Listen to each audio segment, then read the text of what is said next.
What's up, everybody, and welcome in to another edition of the Sit Down. As always, if you enjoy this Saturday video, please make sure you hit that like button and let me know what you think of today's very interesting discussion in the comment section below. If you're new around here, you just haven't done it yet. We're living in Iraq and seeing this video for the first time. I don't know what you're waiting for.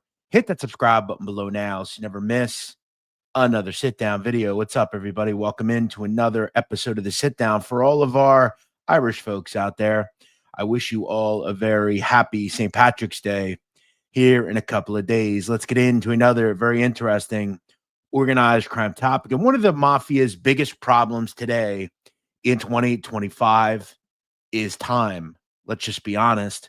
Most of the people involved today in the mafia are old. They are in their 70s, 80s, 90s, and even some in their 100s. People like the individual on the screen, Vinny Asaro, would live into their 80s. That said, the mafia has an issue. They need more younger members. Today, we're going to delve into some of the young members and associates that are bringing up the younger years of the mafia. Why would today in 2025 would you want to be connected to the American Mafia? I'm not really sure. That said, the individuals we're going to talk about today are, and we're going to put them on the radar. The story of the mafia and its young members and associates in 2025 next on the Sit Down. One family that has been very made member heavily over the last couple of years is the Gambino crime family. This is one of the youngest recently inducted members over the last 3 to 5 years. His name is Anthony Cicale, and he is just 40 years old. He is from Staten Island and still lives in that general vicinity. According to sources that we have and have made this public over the last several years, Mr. Cicale was made in approximately 2022 or 2023, and we would find that out in a recent indictment that I will talk about. He is said to be in the crew of Gambino heavyweight Frankie Calypso Camuso. As many of you know or don't know, Mr. Camuso is one of the highest ranking captains in the family today and is said to be very close with alleged boss of the family, Lorenzo Menina. Now, Mr. Cicale owns a very lucrative business in New Jersey. He is a part owner in something called the Auto Club of Edison, which is said to specialize in selling high-end used cars, including Bentleys, Lamborghinis, and other high-end vehicles. On social media, I've seen various photos of Mr. Cicale, and it looks like he appears to be very wealthy. He lives in a huge home. He has various toys. This is a guy who is definitely living large and has his button. We would also find out that he definitely is respected in an investigation done on Gambino mobster Robert Basilich, who in his own right is a big construction tycoon and was indicted in and around 2021. In that indictment, we would find that Mr. Basilich, who is also a member of Camuso's crew, regularly met with Mr. Cicale. In January of 2020, detectives watched as Cicale parked outside Robert Basilich's Staten Island home and sat there until Basilich walked out of the house. According to the affidavit, the two men would engage in conversation while standing in the street next to Cicale's vehicle. According to a quote, Cicale appeared animated, using hand and body gestures in the discussion that detectives believe were about potential real estate development deals with both Frank Camuso and another individual. Now, I want to make it clear in that Basilich investigation, Mr. Cicale was not charged in that. However, he would be charged last year by the New York State courts. In that 2024 indictment, it would allege that Mr. Cicale was involved in a wide-ranging racketeering indictment that included a huge bookmaking and loan sharking operation, and that the loan sharking operation brought about $500,000 on a regular basis into the family, as well as the investigation uncovering that in a 6-month period, Cicale, John J. Lafort, and other members and associates of the Gambino crime family brought in approximately $22 million in wagers. And according to this part of the indictment, loan proceeds were delivered to Mr. Cicale at his place of business, the Auto Club of Edison, which is in Edison, New Jersey.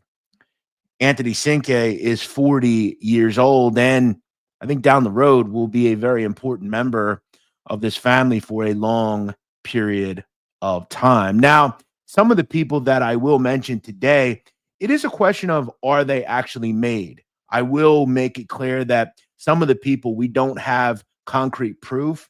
That said, this does come from highly valued sourcing and other sourced media. Another person that I have talked about over the last year that has reportedly recently been inducted into the Gambino crime family is the individual circled here, a person called Thomas Cacciapoli Jr. Now, if that name sounds familiar to you, well, it is. He is the son of legendary Gambino member Thomas Tommy Sneakers Cacciapoli, who came up with John Gotti Jr., and we know his name. It is said that he is a senior member of the family still today, though he's taken a more backseat role. According to a high-end source that I have, Mr. Cacciapoli Jr. is a, quote, big earner on Long Island and has multiple pizzerias and ice cream parlors. And according to my source as well, quote, has his hands in several things. Here he can be seen with two of his friends on the far left and far right, called the Finizio brothers. In the middle, in the black, is the grandson of John Gotti Sr., John Gotti. Now, this photo was sent to me and is exclusive to me. I wanted to put it out there because I think it is fairly interesting. Mr. Cacciapoli Jr. is in his late 20s. And if he is indeed a made member of the mafia, he would be, as far as I know, the youngest made guy in America today, as far as in the five families. Let's go down to Philadelphia, because that is a interesting area as well. And a guy we're not going to go real deep into because we've talked about him time and time again is Peter Tuccio. Now, here he can be seen with Joey Molino at one point. Now, Tuccio is currently incarcerated, and I did a video on him about 9 months ago, which can be seen here. I'll make sure I include that. We talked at length about Tuccio. He is incarcerated currently in Western Pennsylvania until October 24th, 2030 on an arson case that he caught while collecting a loan proceed on behalf of old Gambino heavyweight Ignazio Iggy Alonia. Now, as far as Tuccio, he does have a rich history connected to the mafia. His uncle is Lucchese Captain Joseph Joe Cafe de Sena. And we do know that Mr. Tuccio has been connected to multiple families over the years in New York, including, as I said, the Lucchese and Gambino crime families. We also know that he had a connection at one point to the Bonanno crime family as well. I know a lot of people will laugh at the thought that Mr. Tuccio is a member of the mafia. That said, he is standing tall, and we have to give him that respect in many eyes of people connected to this life. Regardless of what you think of Mr. Tuccio, he is impressive to a lot of the people that are in the streets today. He took his 10 years like a man, and when he gets out in his mid-30s or late 30s in 2030, he will be a guy who has made a lot of connections behind the wall. He is at a facility right now that is rich with plenty of mobsters. It's said that he is pretty respected behind the wall, and that hasn't stopped him from being in prison from talking on Instagram. This is a photo he posted just yesterday on March 14th, 2025. He can be seen, as far as we know, in this photo. Looks like he's in good spirits. Looks like he's lost a little weight. He's kept himself in shape, and he's probably using prison as a way to learn a bunch of stuff about crime. We also know that before he reported several years ago, he posted this photo to Instagram on his Instagram account, Death Before Dishonor, Stay True, where he would state in the caption, quote, walking in the can next Monday, the 18th. He would also hashtag, fuck you, lying rats. So again, Mr. Tuccio is only 32 years old, and when he gets out, he will be a asset to whatever family will have him.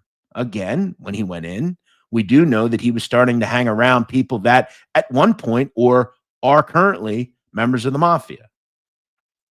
Let's move to the Genovese crime family because they are America's or one of America's oldest crime families. We know that the roots of the five families in New York dates back to the Borrello crime family, and that was the early remnants of the modern day Genovese family.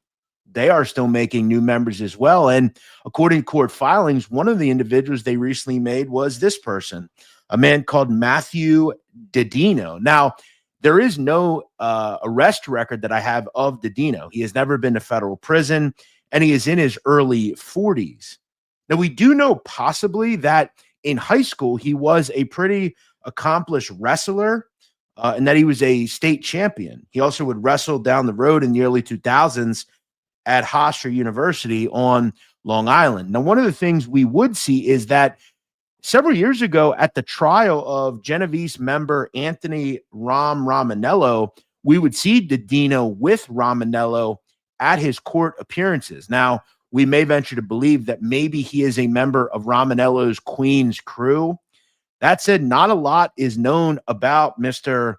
Didino. I did ask a source that I have connected to the Genovese crime family, and he would tell me that he's never heard of Didino, which that doesn't mean he's not a member. He just may have never crossed paths with him. Now, another person connected to the Genovese crime family, in fact, if he is made, which he is a suspected member or possibly on the docket to get made, is 40-year-old Michael Poli. Now, Poli has been around the mafia for years. In fact, his father, who is currently incarcerated alongside with him, Thomas Poli, has been a reputed associate of the mafia for years. Now, the Polis are from the Bronx. And since 2006, Michael Poli has been the owner of a place called Electric Paradise Tanning Salon in the Bronx. He would also open another location upstate a little bit in Caramel, New York. Now, what we know about Mr. Poli is that for years he has been an associate of the mob and was actually arrested back in 2016 in the East Coast LCN indictment. And that for years he has allegedly run a loan sharking business out of his tanning salon in the Bronx.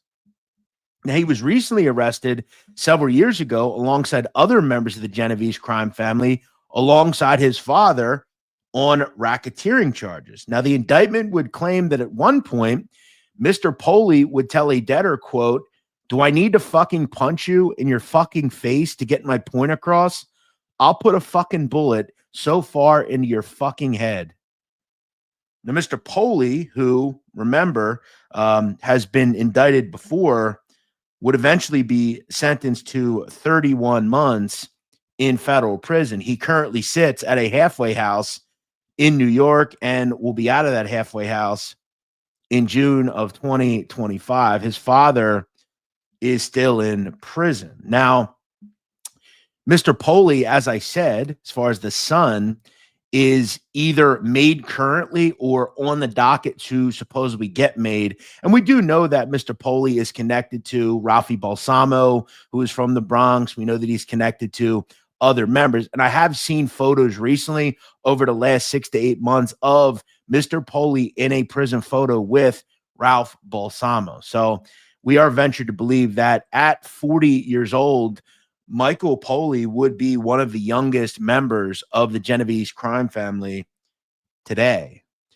Let's head to the Bonanno crime family. One of their youngest members is 43-year-old Vito Pipitone. Now, Vito Pipitone is the younger brother of Bonanno captain Little Anthony Pipitone. Now, the Pipitones came up in Queens and at one point were connected to the Giannini crew, which, you know, in and around the late 90s into 2000s were very powerful as a farm team for the mob. They had all sorts of members and associates. In recent years, in 2004, it was alleged that Vito Pipitone stabbed and beat two men in Queens on behalf of the Bonanno crime family. And in 2009, was arrested while on his honeymoon in Hawaii on that case. Now, he eventually would receive 4.5 years in prison. And likely got his button in the 2010s. Recently, over the last 3 to 4 years, he was arrested alongside his brother, Anthony Pipitone, allegedly for running illegal gambling operations in Queens and Long Island. Now, you may have known about that story recently due to a story we did on a Nassau County detective, a person called Hector Rosario, who is a dirty cop and was secretly working with the Bonanno crime family. Here, the New York Post would eloquently call him La Capa Nostra, which is actually pretty funny. Vito Pipitone, I believe, pled guilty in that case. Now, the youngest person that I know of, at least currently, in the Bonanno crime family, one of the youngest, is 42-year-old John Spirito Jr. Now, his father is alleged current underboss of the Bonanno crime family, Johnny Joe Spirito Sr.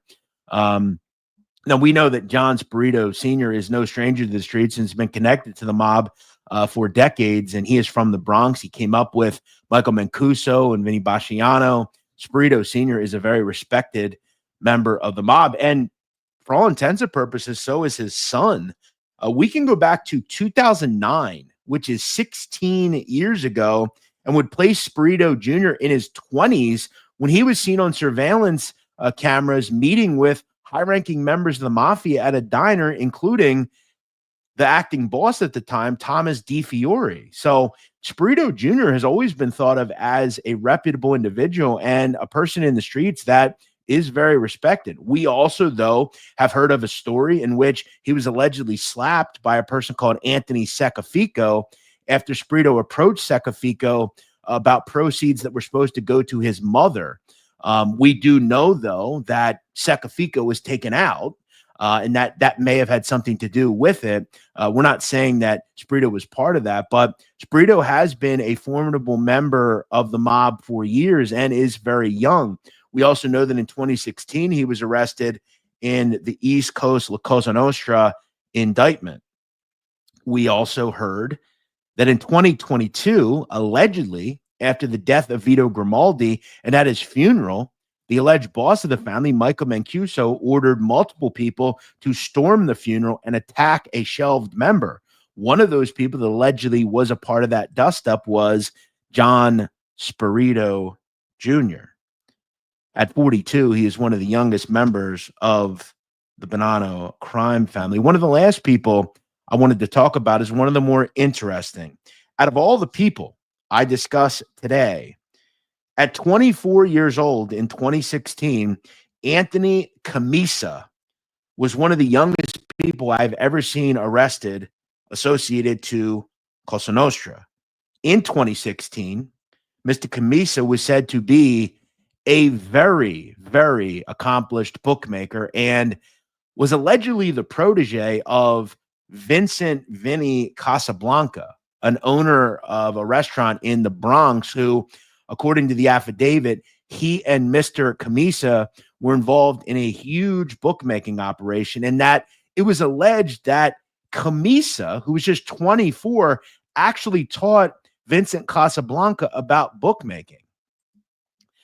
Now, it's not all. In the period of 2011 to 2014, it was said that Camisa was very involved in both gambling, extortion, and loan sharking, and ran a very lucrative sports book based out of Costa Rica. We would also learn a very interesting story in another case, in sources saying that Camisa was a suspect in the kidnapping in 2014 of a person called Jasmine Lalicic, who was terrorized at gunpoint on January 30th, 2014, during a 2-hour car ride through Astoria and Long Island City, Queens, that included a high-speed police chase.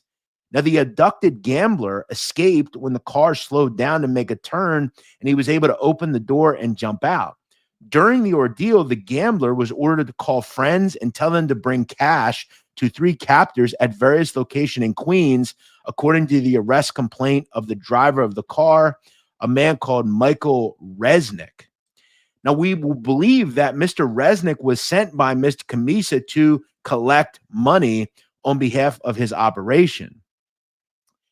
Now, Resnick, who is also known as Michael Filippone, collected a $5,000 payment from one friend of the gambler at the corner of 42nd Street and 25th Avenue, according to a New York City police officer.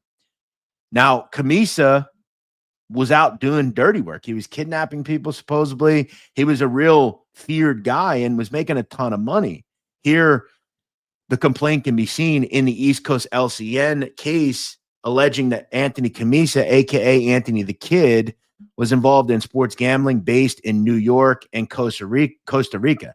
Now, in 2016, when all of these individuals were picked up, one of the people that was not picked up was Anthony Camisa. Now, we would learn months later that when he was arrested, it wasn't that he was just trying to evade the law. He was just trying to, according to his lawyer, Gerald McMahon, he wasn't hiding. He was just trying to get past the Super Bowl because, according to his lawyer, that was a, quote, very lucrative time because he was a, quote, gambler.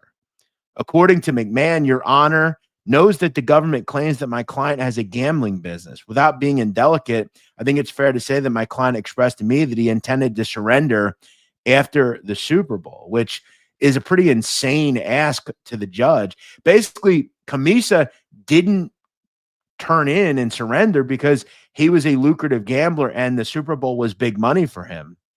According to prosecutors in the case, he was, quote, basically using a website and gambling website and getting people to bet on that gambling website. He was then helping place bets and collect money. And the judge would fire back essentially that he basically trying to stay out of jail so he can continue to perpetuate crime and be a bookmaker, which was pretty funny. In the end, Camisa would receive 66 months and was released in 2021. Here he can be seen with alleged Genovese member Sally Larka Jr. Now, Camisa, it is unknown what he does today. That said, in looking at some of the history of Mr. Camisa, he is an accomplished bookmaker. And look, as a gambler myself, generally you don't leave that world. Now, I'm not a bookmaker or anything. I'm kind of just a bettor, but I don't know what he does today, though. At 33, if he is connected to the mob, he would be one of the youngest known associates or members in the life today. Does the mob have a time problem? Absolutely. 85, 90% of the current members of the mafia are past the age of 65. There's just not a lot of young members today, though some of the families continue to keep the machine rolling by bringing in new members and associates. Will the mob ever be extinguished? Probably not. People are always going to love to gamble, and they'll always eventually figure out ways to continue to make money in certain neighborhoods in New York City and Philadelphia and other areas of the country. That said, there aren't many young people left, and most of them are wanting to go into more lucrative legal businesses. Who the hell wants to go to prison in the end? I hope you enjoyed this video. If you enjoy it, please like, please comment, subscribe, and if you enjoy what we're doing, please hit that super thanks icon below the video to contribute further. We'll see you next week here on The Sit Down.